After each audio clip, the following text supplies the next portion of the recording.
Hello and welcome to Forever Motorsports for a daily news video here. I am Reece and I'll be taking you through all of the latest live news in the world of Formula One.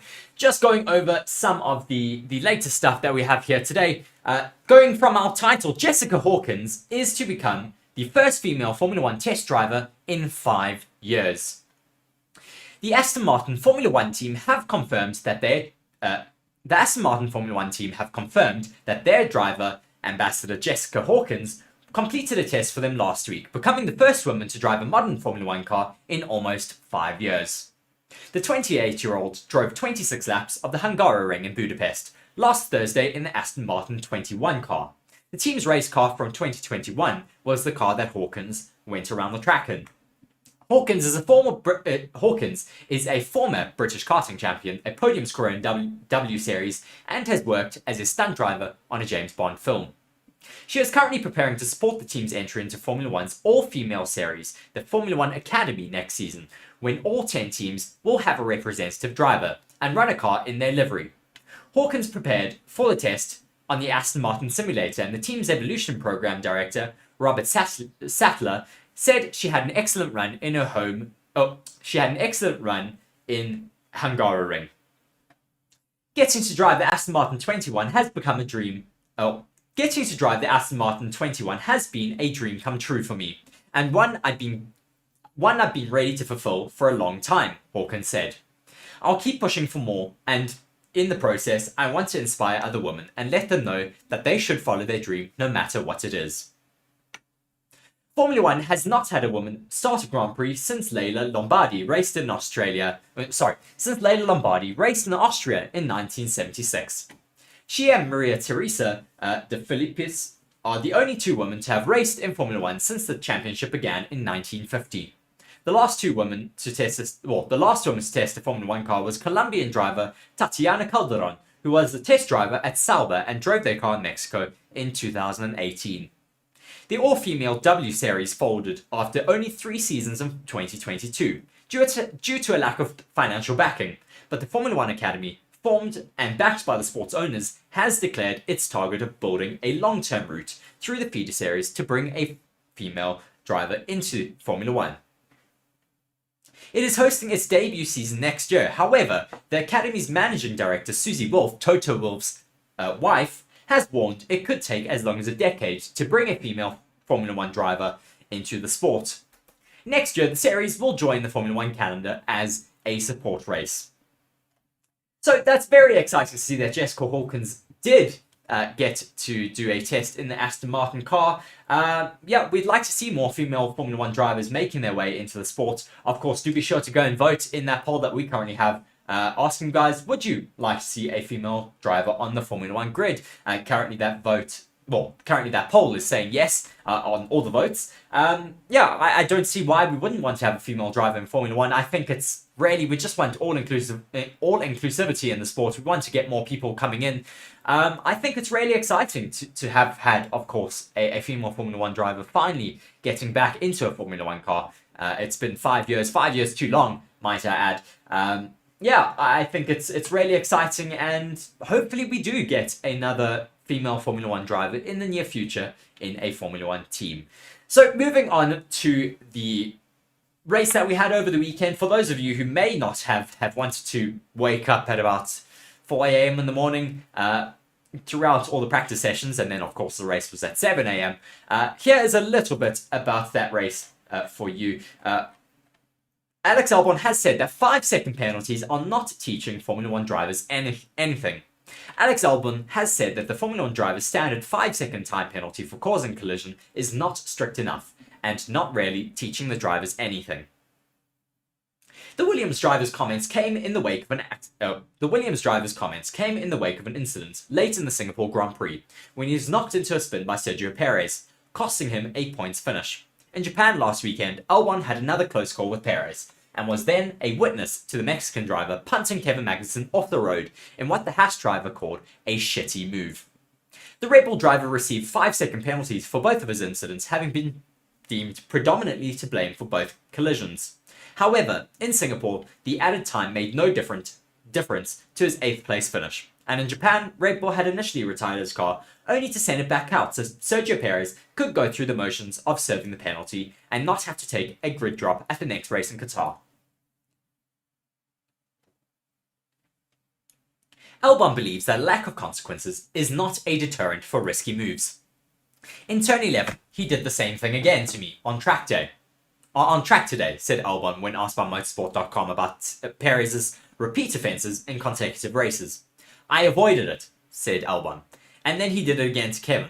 I was behind him, so I had the best view of everyone. And so clearly it's not really teaching the drivers anything, because the penalties aren't strict enough. I mean, that's 2 races in a row that he's done that mistake. Magnussen stressed that the contact had destroyed his afternoon in Suzuka. I just got spun around there by Perez, and it ruined our race, said the Dane. We had to pit, and that was too early for the 2 pit stop strategy that we had, and the tyre degradation that we had. It was just too early, but we had to. Regarding the sanction awarded to Perez, he added, I think he's penalising himself. There's a natural penalty for him doing that. It doesn't look good for him, but it's what it is. We're racing, he was in a shitty position, and he made a shitty move. Haas team principal Gunther Steiner has also made his frustrations clear. I think obviously Checo can feel the pressure.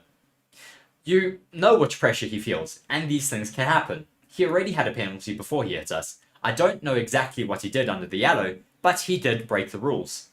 And obviously, there's some more pressure, and then these things happen. It's 5 seconds, but there's no consequence, because he retired afterwards. I'm never happy about someone having to retire, but he just destroyed our race, so I'm not happy about that as well. Asked about Albon's plea for stiffer penalties for collisions, the Grand Prix Drivers Association director George Russell acknowledged that the issue should be looked at. When I look at Aston last year when I made that mistake with Carlos, and I got a 5-second time penalty for it, that was really drive-through worthy, he said.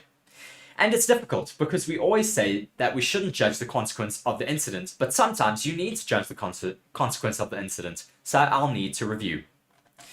This is certainly a big talking point in the last few races, because there have been drivers making stupid decisions, making bad mistakes, and taking other drivers out of the race, and you have to think, taking someone else out of the race or destroying someone's race by punting them off the corner and spinning them around, sending them another 10, 20 seconds back on the grid, that does completely destroy their race. A 5-second penalty for Sergio Perez in the pits is not necessarily going to put him behind that driver that he took out once they've gone and taken their pits. You need to kind of take some different looks, and maybe we need to have some different rules for penalties for drivers, because it is ridiculous. A drive-through penalty, I think, should be brought back, because these drivers just go and do a 5-second penalty in the pit stops. They wait for 5 seconds, then they put on a new fresh pair of tyres. I think that a drive-through penalty is a lot harsher and definitely does penalise the drivers for making terrible errors and taking each other out of the race. And this would certainly make the drivers think twice about making those risky moves on each other, because they have to think, if I make this move and I take this driver out, I might get a drive-through penalty. That means I'm not allowed to pit. I have to go through the pits though. That's going to cost me about 20 seconds. And yeah, I get sent 20 seconds back in the field. So I think that is, we need to get a few more stricter penalties on drivers for doing stupid mistakes like this. But hopefully we do get some clarifications and some remedy to these issues that we have. TC there in the comment section, one of our regulars, saying Red Bull cars often ram into others, not just Perez. Well, I mean, we haven't necessarily had Max Verstappen having any issues this year, have we, TC?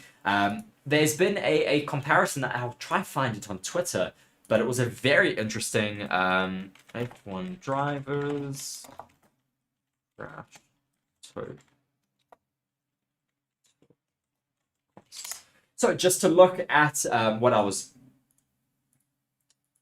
talking about, there has been a spreadsheet that has been released of the amount of money that these drivers have been causing or costing their teams in terms of crashes and mistakes. So Sargent, of course, understandably, is at the top of that list with $2.4 million worth of damages to his Williams this year from multiple collisions. And yeah, just major incidents that has caused his team to have to do major rebuilds on his car, and that's caused them an extra $2.4 million this season in repair costs. That's why they are really on the back foot, and I've heard that they're on the back foot for next season in terms of their development because of the extra costs that they've had to incur this year from Logan Sargent just bending the car into the wall multiple times. Then, very shockingly, the second driver on that list in terms of cost to his team from damages and mistakes is Sergio Perez with $1.9 million in damages to his car. Max Verstappen and his teammates is all the way at the bottom of that list, all the way down in 20th. He's only caused $220,000 worth of damage to his car. I don't know what that was that he's caused that damage, but thinking of Sergio Perez, I remember he's had that major crash in Monaco, which was a big rebuild for his team to do overnight. And that would be the reason why those costs are just so much higher than his teammates. But, I mean, we don't want to see drivers causing these massive issues for their teams in terms of having to make major rebuilds overnight for their cars. It's really difficult for the mechanics. And, as we said, it just causes a lot of financial troubles because they, of course, then won't have the extra financials to develop their car for the next season. But yes, just carrying on through the rest of this list, it goes, number one is, of course, Sargent with $2.4 million worth of damages, Checo with 1.9, Gasly with 1.6, Sainz with 1.5, Charles Leclerc with 1.53. Yeah, a lot of money has been spent on all of these cars being destroyed. Trying to carry on looking here for this year. Yeah, it just kind of runs out after 5th place. But 17th place is George Russell, 380. Alonso's down in 18th. Bottas is in 19th. And as I said, Max is down in 20th with the least amount of damages caused to his car this season. But yes, that's very interesting to see there. And we'll just talk a little bit more about the Japanese Grand Prix from this last weekend. 10 things that we've learned from the 2023 Formula 1 Japanese Grand Prix. Max Verstappen delivered a crushingly dominant performance at the Japanese Grand Prix to banish fears of a dramatic fall from grace as Red Bull secured its 6th Formula 1 Constructors' Championship title, with Lando Norris and Oscar Piastri highlighting McLaren's greatness and their resurgence with podium finishes. And here are the 10 things that we learned from the Suzuka weekend. First of all, of course, Max Verstappen and Red Bull winning Formula 1's 2023 Japanese Grand Prix and taking on their their second in a row Constructors' title here in Japan. There was plenty of attention being paid to the potential impact of the twin technical directives now in force covering flexible wings and floors, but Red Bull utterly rebuffed this intrigue with the Red Bull's display back at a smooth sweeping course where the car was designed to thrive. His usual advantage restored, Verstappen was devastatingly good, while his teammate Sergio Perez had another poor weekend. McLaren took up the chase with Ferrari slipping back to its third quickest form, but good progress in an important area. Then there were a few themes of the Singapore Grand Prix weekend cropping up again, plus the latest on Daniel Ricciardo's injury recovery and the final moves in the driver market, as well as a bizarre Alpine team order spat. So, this weekend was just another highlight for Red Bull, but looking at Sergio Perez, who must escape his current chaos to have any chance for a 2024 seat.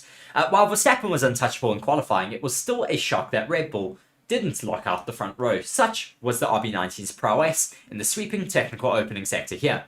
That was down to Perez struggling with who was struggling mainly in the high-speed corners compared to Max, per Red Bull team boss Christian Horner, plus only having one set of new softs left in Q3.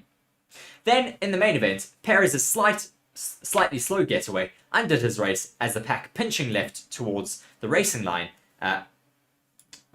Then in the main event, Perez's slightly slow getaway undid his race as the pack pinching left towards the racing line, a move actually innocently triggered by Charles Leclerc's Ferrari on the inside, meant he collided with Lewis Hamilton's Mercedes, coming by on the outside. That meant needing to pit for a new front wing for the first time on that race. But in doing so, Perez passed Fernando Alonso under the safety car at the pit lane re-entrance, which earned him a 5-second penalty. After the restart, he clattered into Kevin Magnussen, got another penalty for it, and had to retire with his car damaged from both shunts.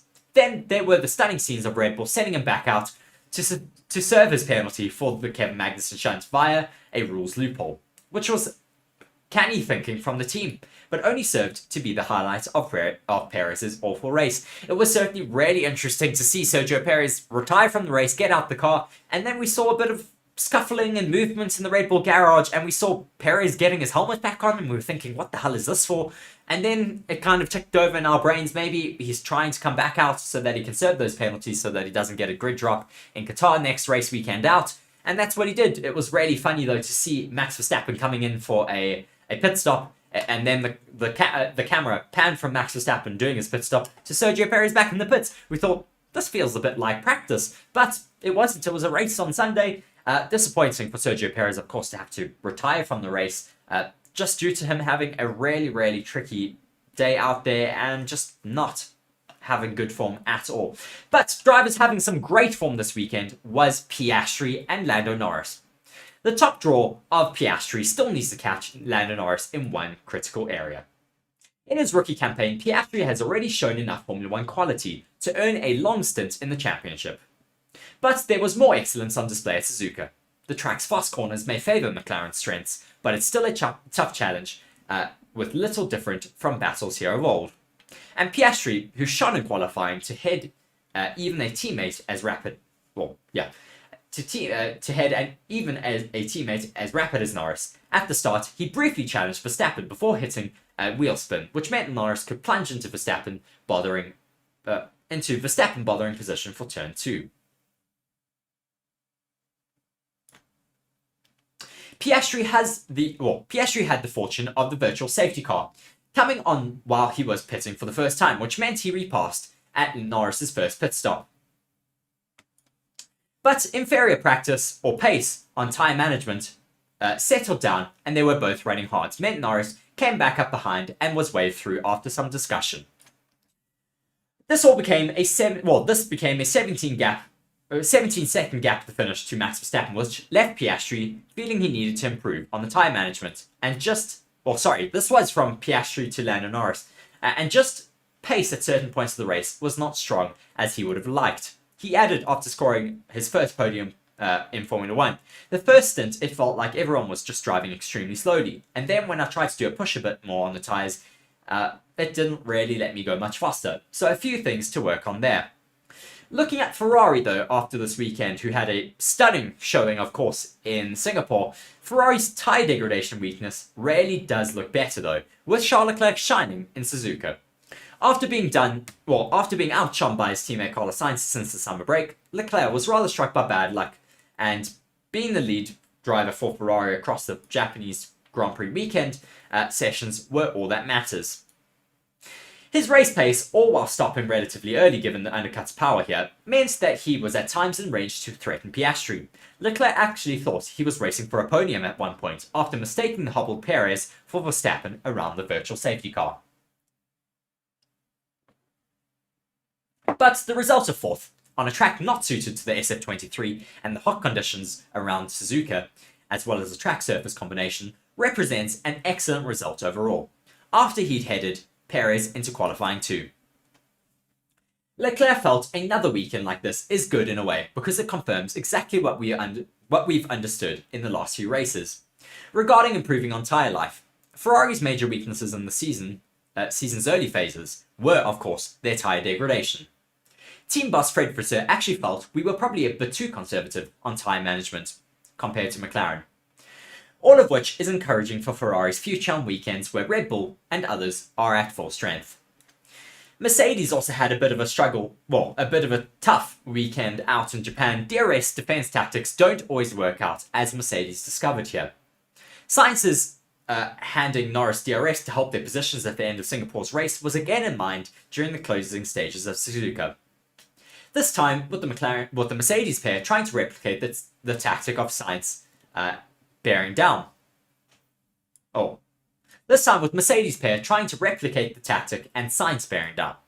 Mercedes had opted to split its strategies after Hamilton's turn 1 contact, with Perez and Alonso powering by into turn 3, meant that the Black Arrows drivers were both knocked off of their strategy path that they targeted from the beginning of the race, which included challenging Ferrari on a course that didn't suit the W19 or W14 package, mainly lacking downforce in Suzuka's opening sector. After a rare Hamilton error at Degner 1 before he pitted for the first time, he and Russell nearly tangled, when the chasing Mercedes attacked at Spoon. Hamilton's defense right on the line of acceptable really left Russell not so happy. After this, Russell converted to a one-stopper, and as the leaders came back through, he put on his own hard defense against Leclerc at turn 2, which was great driving overall. Then Hamilton was honing in back into view and having to undercut past Sainz and his second stop in Leclerc's wake.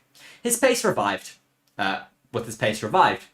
After Russell waved him through into turn 1 with 5 laps left following a radio protest, Hamilton pressed on only to be called back to give his teammates DRS ahead of Sainz. They had obviously thought of it from the last race, and it made no sense, said Hamilton afterwards, with Sainz getting by Russell regardless and pressuring the lead Mercedes to the finish. But Mercedes was satisfied with its strategy gamble that came at no cost, as Alonso was by this point no threat to Russell behind. Just looking at Alpine though for this race weekend, Alpine's driver lineup can still be combustible. Coming into 2023, there had been much focus on how Pierre Gasly versus Esteban Ocon's dynamic would play out at the Formula 1 team of Alpine. As junior drivers, the two did not get on very well, but that had simmered down to a non-issue despite their unfortunate Melbourne and Budapest shunts, plus Alpine's overall pace struggles and management turnover. But at the end of the Suzuka race, Gasly reacted with hand-waving fury and hot comments to the media after finally obeying an order to let his teammate through to the finish line.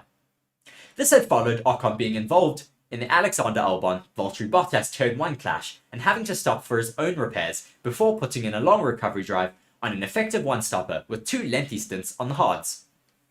His pace on these, though, were enough to climb back into the points contention and frustrate Alonso for a time. But with Gasly on fresher tyres towards the end, he came by with Ocon understanding that he'd be put ahead again if his teammate couldn't catch the sole remaining Aston. When Gasly couldn't, he had to be repeatedly asked to pull over, which he did very reluctantly in sight of the line. It wasn't discussed before the race, Gasly said. It's not something I really understand, as well as I was the leading car. I don't know where it has been said, and that is the point we need to clarify, said Alpine's interim team principal, Bruno Famin.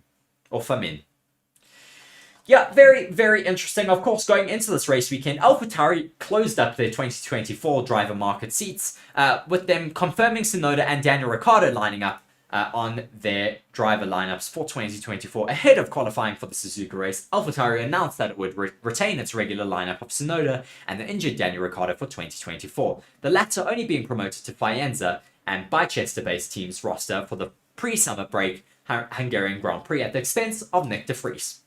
This decision means that Liam Lawson, who was subbed in for Daniel Ricciardo after he got injured in Zandvoort, is set to only remain reserve driver for both Red Bull and AlphaTauri next year. This is despite the New Zealander, who could still yet win the 2023 Super Formula Championship, where he has been racing full-time this year, putting in a series of impressive performances in his super sub role in the past few races. These include scoring his maiden points in Singapore and with Tsunoda's overall form remaining patchy. Ricciardo was also considered to be retained by AlphaTauri for 2024 given his experience level and huge profile, just as the team is set to undergo its second major rebrand since Red Bull bought the former Minardi squad and made it its junior team for 2005. It's certainly sad that we don't have Liam Lawson in that seat for next year. I think that they could have been really, really competitive with Liam Lawson in that seat, as we see TC there in the comment section saying that since Red Bull have won the Constructors' Championship so easily with Perez in the team, there is no need to replace him with a better driver. Well, we'll have to wait and see whether Red Bull gets a little bit tired of his antics and the fact that he's really struggling on form at the moment. I like Sergio Perez as a driver. I think he's a phenomenal driver. He's been in the sport for a really long time. I'd love him to stay in Red Bull, but I think Red Bull are a little bit too itchy to just get rid of him and get another fresh blood into that seat. Yeah, we'll have to wait and see what happens with Sergio Perez. I think he's going to stay there probably to the end of next year, but I don't know if it's going to continue from then onwards. But continuing with this article and continuing to talk about Liam Lawson, I would love to get him in a Formula One team. I think there's a lot of teams that will be looking towards him now because he doesn't have a full-time seat for next year. Williams might have a bit of a look. He's proven himself to be a really good Formula One driver. He got ahead of Yuki Tsunoda this weekend in Japan at Yuki Tsunoda's home Grand Prix. Liam Lawson, who's only done, I think this is his 4th race in Formula One since joining from the Zandvoort Grand Prix. This is his first time outperforming Yuki Tsunoda, but still, this is really just showing of the fact that maybe Yuki Tsunoda is a little bit too underperforming at the moment in Formula One and possibly just needs to be replaced by someone who has better talents. Not saying that I don't like Yuki Tsunoda, because, I mean, why wouldn't I? But I think it would be nice to get some more competitive drivers into the sport. Another more minor but still intriguing detail for the 2024 season also emerged over the Suzuka weekend that Gasly wants Alpine to narrow its cockpit size to gain aerodynamic performance for next year after finding he has excess room aboard their A523. Gasly, who joined Alpine from AlphaTauri to race alongside his fellow Frenchman Ocon for this year, explained that that this has been made so because we've got one tall driver with long arms and long limbs. Ocon is 6'1", while Gasly is 5'8". We're kind of going in the same direction, Gasly said of Alpine's 2024 car. Design preparation in the run-up to the Japanese race. Apart from the very long arms that he has, I'm requesting a tighter cockpit for obvious gains, and he's not so keen. I don't know how he drives, but he needs slightly more space than me. We'll see how that goes, but I must say that's probably the only area where he'll favour comfort over maybe more bias towards performance. In the final little pointer, Piastri's Alonso and Schumacher traits are a factor in his new 2026 contract. McLaren's decision to hand Piastri a new contract that will run up to the end of the 2026 campaign was communicated ahead of the Suzuka event. But once it had, the Orange Squad's team principal Andrea Stella was keen to explain exactly why it had locked the rookie into a long-term arrangement. This took place in a specially convened press conference to discuss Piastri's new deal. That contract has similarities in how McLaren, who also announced in Japan it had signed Le Mans 24-hour winner Ryo Hirakawa to be one of its 2024 reserve drivers, also handed Lando Norris a series of extensions soon after his Formula One arrival. In his comments on Piastri, Stella also compared him to two of Formula One's famed multi-champions, whom the Italian has previously worked with as a race engineer. I'm sure there'll be a lot of people that were talented, but it didn't lead anywhere because there was no attitude to continuous improvement, Stella said. I think we have to be really good examples now on the grid of drivers that can keep being extremely competitive at ages that we didn't think would be obvious because of an attitude to continually improve. So in the sense, I think he is a I think this one is a similarity with Fernando. He added the values he brings into the collaboration with the team in this sense makes me think about Michael Schumacher. So some really great compliments there by Andrea Stella for Oscar Piastri. Certainly a driver to watch for the future. He's one of the future talents for the sport, of course, and I think he's going to be a future world champion with the way that he's currently performing. In that McLaren, outperforming Lando Norris in qualifying, putting some pressure on Lando Norris in the races. Of course, he's still a rookie, still has a lot to learn in Formula One, but I only see Oscar Piastri going up and up and up. And certainly I'm going to be watching him very closely for the next couple of years. I'm really just so happy to see that he has found some great form in Formula One at the moment and seems to be really enjoying himself. We know that he's a bit of a shy personality, but it's been really a pleasure to be able to see this young driver really come into the sport and just hit the ground running and get his first podium in his rookie season, which is just phenomenal for him. Moving on to our final article, though, that says here Vettel is possibly considering a stunning return to race alongside a former Formula One champion. Sebastian Vettel is reportedly weighing up a stunning return to racing as early as next year. The four-time world champion retired from Formula One at the end of 2022, after leaving Aston Martin, but hinted recently that he hasn't ruled out making a comeback to the pinnacle of motor racing. The four-time world champion retired from Formula One last year, but has now had a conversation about reversing his decision to walk away from Formula One. It appears he may already be itching to get back to competing on the tarmac, according to German magazine Motorsports. The publication claims that this 36-year-old has spoken to the Porsche-powered sports car team Jota about joining for them next season. Nothing has been signed or decided yet, Vettel said, but I have the matter in the back of my mind. I still have time to decide though. If at some point I come to the conclusion that it doesn't work without racing, then I will drive again. It's awesome to see that Sebastian Vettel is still weighing up a possibility of getting back into a sports car. Be it a Porsche, a Le Mans car, a Formula One car, we don't really care. We just want to see Sebastian Vettel happy and back on the tarmac, be it in one of his old Formula One cars that he's converted to run on sustainable fuel, or be it in a Porsche or any other forms of racing. We'd love to see Sebastian Vettel back out on track.